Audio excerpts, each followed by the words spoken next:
This episode of Steve's Outdoor Adventures is sponsored by the Farwide app, outdoor intelligence in the palm of your hand. This week, we're traveling south of the Arizona border into the rugged, cactus-covered desert landscape of Sonora, Mexico. We are hunting Coues white-tailed deer, otherwise known as the gray ghost, a small deer known for being able to disappear on an open hillside and never be seen again. These deer blend into their surroundings so well that they are truly one of the hardest big game animals in North America to hunt, and for the last 20 years, I've been unsuccessfully trying to capture a hunt for a Coues deer on camera. This year, I'm teaming up with one of my longtime Mexican guides to hunt his new ranch, situated in the heart of some of Sonora's finest Coues deer country, for one more try at filming a hunt for the gray ghost. I booked myself on dates in mid-January, during what should have been the peak of the Coues deer rut. And we flew from Phoenix, Arizona into Hermosillo, Mexico, the capital of the state of Sonora and home to over 800,000 people. Upon arrival in Mexico, my first order of business is to always hit the local eatery for some tacos. I love authentic Mexican cuisine, and after dining with the crew, we drove 2 hours east to the ranch. Because our flight arrived in the afternoon, and I spent a bit too long chowing down on the best tacos on the planet, we rolled into the ranch well after dark. The ranch house was basic, but clean, and more than adequate facilities for deer camp. And we all hit the rack for some sleep, dreaming of big bucks that would be in our sights the next morning.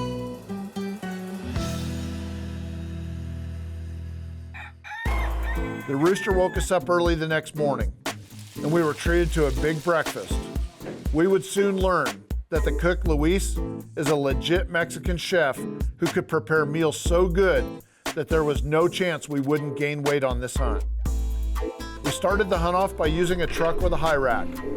My guides, Armando and Manuel, wanted to give me an opportunity to see the ranch, check out the landscape, and sitting high above the truck, we were able to glass the brushy, cactus-covered hillsides for the small and elusive deer. Earlier, we were over by the truck, and some does came up out of the bottom and were on our ridge, and they were looking back. We're sure they were looking for the buck that was chasing them. It's peak of the rut. They saw us, came up on top, came across this flat, dropped into this draw. We're gonna work this draw around. It's kind of an edgy wind that's blowing all over the place, but it's not in our favor. We're gonna be looking, it could happen pretty fast. We're gonna be looking in here.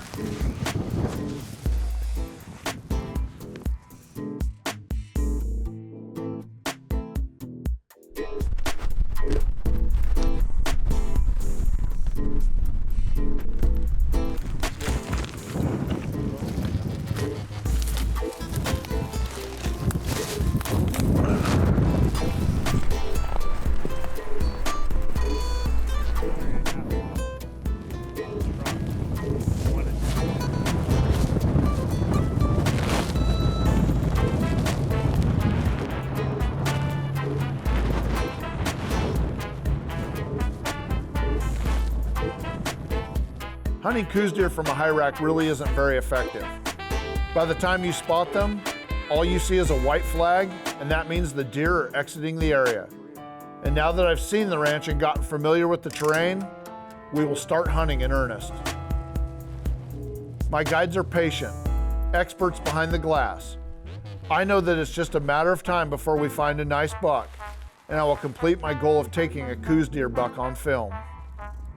The wind's howling today. We're probably gonna come in for a while. Hopefully it'll lay down before the evening up.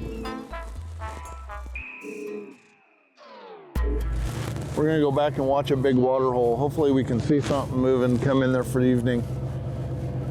The hope is that, honestly, the wind will lay down tonight and it'll be nice and calm tomorrow, because for all the deer tracks I saw on the roads today, if it's calm, it's gonna be on. We're gonna see a lot more deer, but nothing likes to move in the wind, and it's windy as heck today.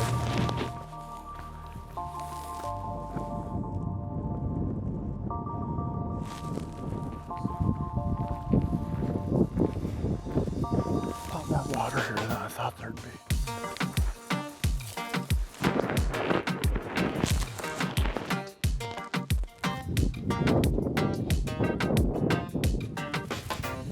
We just walked in here about a half mile to the pond.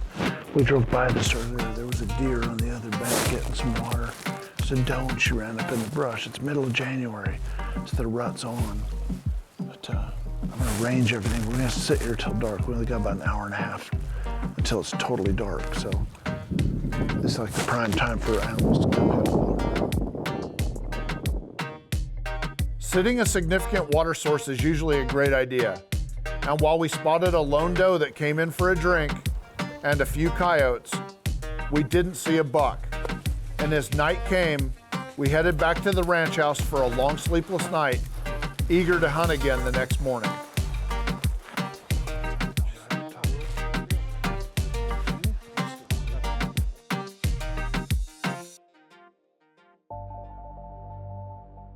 This segment of Steve's Outdoor Adventures has been sponsored by Pendleton Ammunition, loading bullets, one round at a time. If you enjoyed this episode, please click like and subscribe to see more of Steve's Outdoor Adventures right here on YouTube. This segment of Steve's Outdoor Adventures has been sponsored by Bergara Rifles, a passion for precision, every barrel, every rifle. The next morning we rolled out way before daylight. The guides wanted to be glassing a particular spot just after sunup.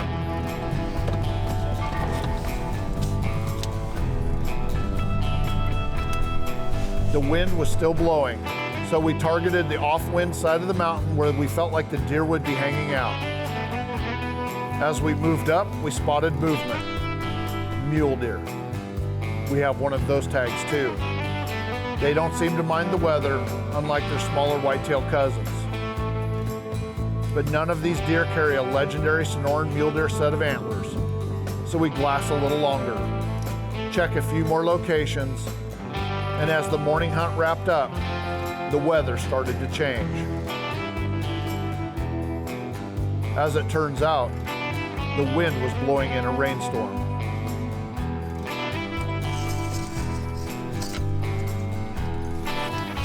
Evening hunt. We just had a big rainstorm roll through the area.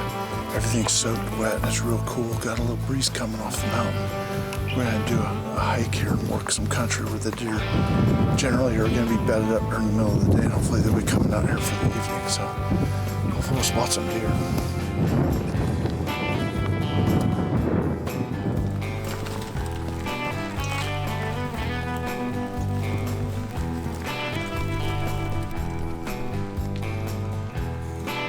The weather progressively got worse, and we decided to head in for the day. The next morning, we headed out into the worst weather you could ever get on a January deer hunt in Sonora. It rarely rains here this time of year, but as luck would have it, this was a massive storm that would hit the region, dumping over an inch of rain on the dry, desert landscape. The rain let up at first light, but the ground had turned into a sticky clay that stuck to the bottom of your boots, and we carried that weight on our hike into the hunting area. This sudden change of weather, from hot and sunny to windy, cold and wet, shut down the deer activity. We knew they were in the brush, down in the draws, and out of the rain and wind. Armando and Manuel are dedicated professionals. Regardless of the weather, they were in their glass. They knew that the deer were here. We just couldn't see them. Or at least we just couldn't see them yet. We pushed forward, hiking a short distance, then glassing, working the edges of heavy cover and glassing as much country as possible. And then it happened. Can't stop it, I tell you that. I'm tracking. I can't see him. You gotta get on him. I don't know. Yes, he stopped. I got him. Somebody get Raymond on him. Raymond can't find him. How far? Somebody give me the distance. How far?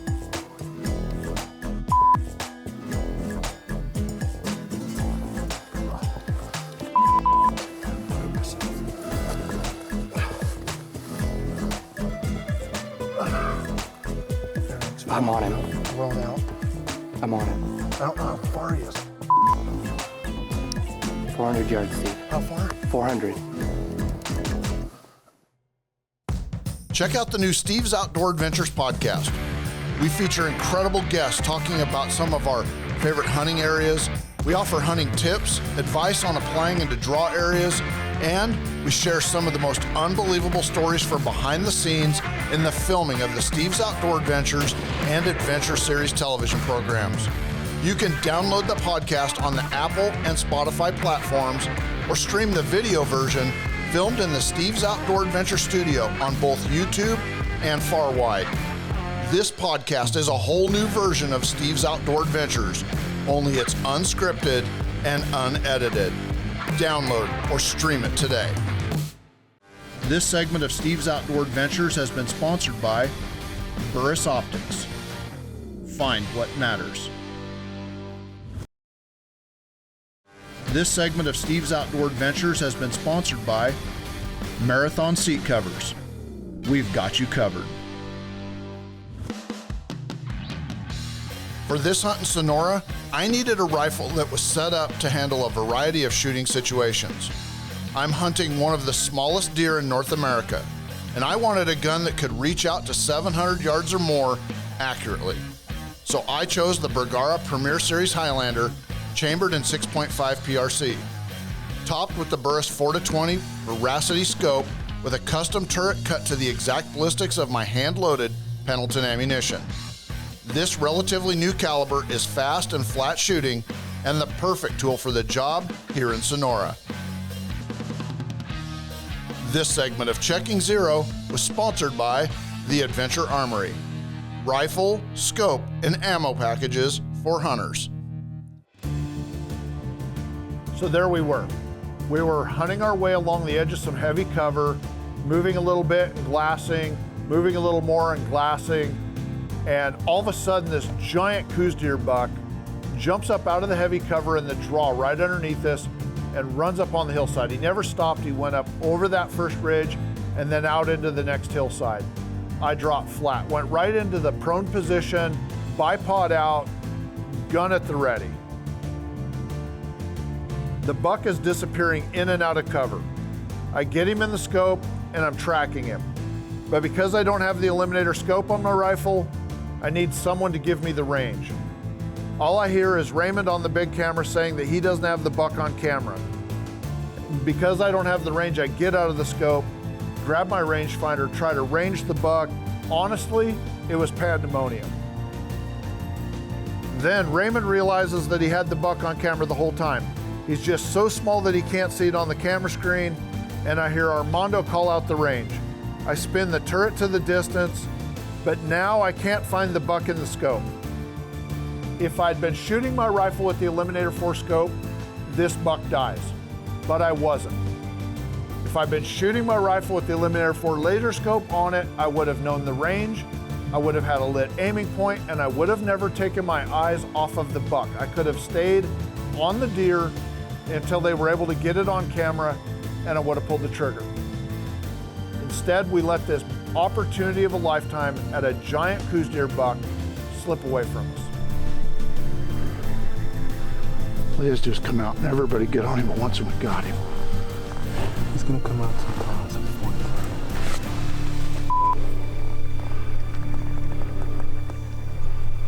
For 20 years, I've been trying to capture a Coues deer hunt on film. 11 hunts, 6 of them dedicated just to Coues deer hunting, and again, we failed to get it done. And at this point in the hunt, I am very frustrated because this is the closest we had ever come.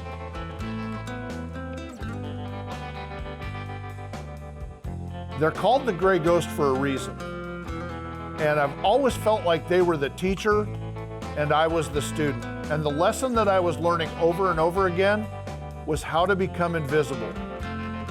At this point, I'm mad, I'm frustrated, and honestly, I'm tired of learning that same lesson over and over again.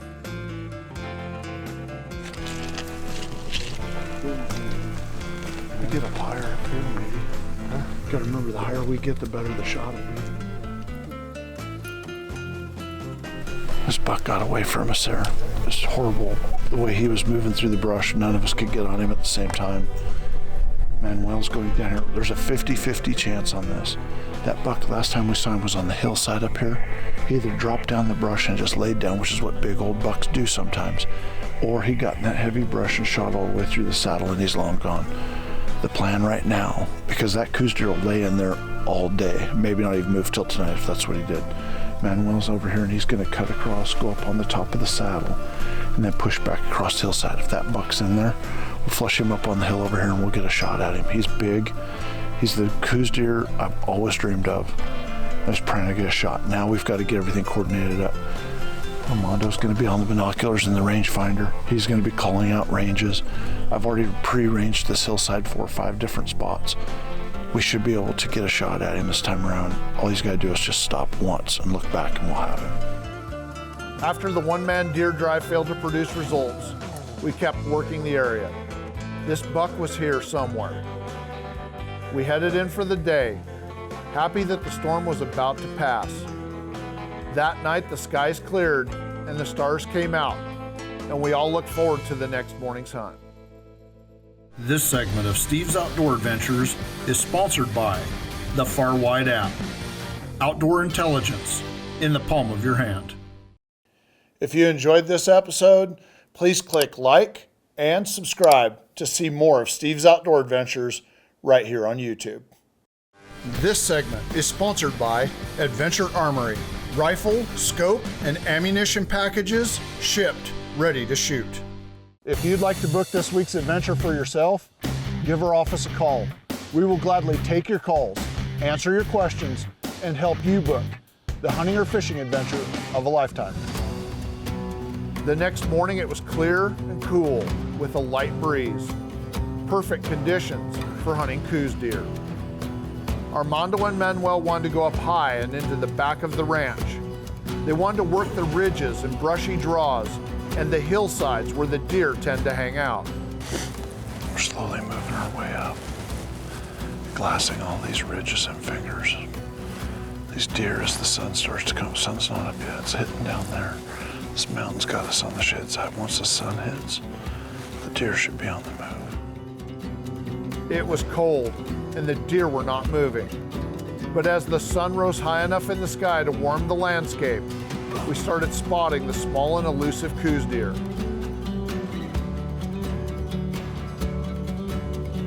We worked the ridge tops, pushing through thick, thorny brush and trees to get into position to glass the next spot. On the final ridge, we set up and glassed the opposite hillside extensively. Manuel eventually went over to the south side of the ridge and started glassing, and it wasn't long before he found a buck.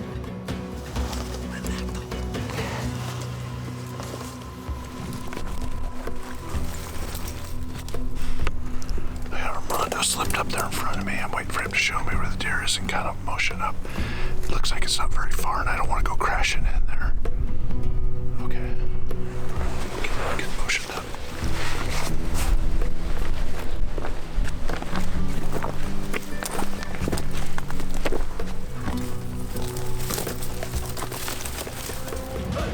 Sure enough, less than 150 yards away, bedded on the opposite side of the draw and hidden in the shade of a tree, the 8-point whitetail buck was laying there, staring straight at us. He must have thought that he was invisible, but he wasn't. I moved into shooting position. Armando handed me a monopod shooting stick, and I prepared to shoot. 20 years of trying to kill one of the most elusive deer on the planet on film was coming together, and I wasn't going to give him one extra second to escape. I put the crosshairs on his chest and squeezed the trigger.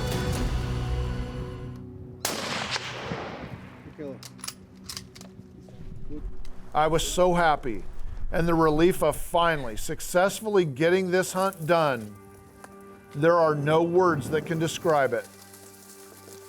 To think that we were able to catch a buck like this in his bed and get the job done without losing him to the vast and brushy landscape was incredible.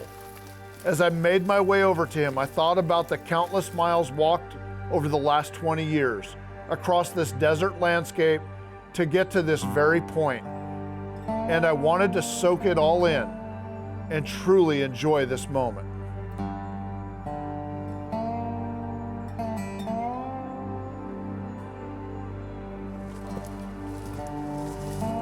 In the tradition of Coues deer hunting, I shouldered the deer and packed it up the mountain and carried it up to the truck. My hunt was over, and it was now time to head home.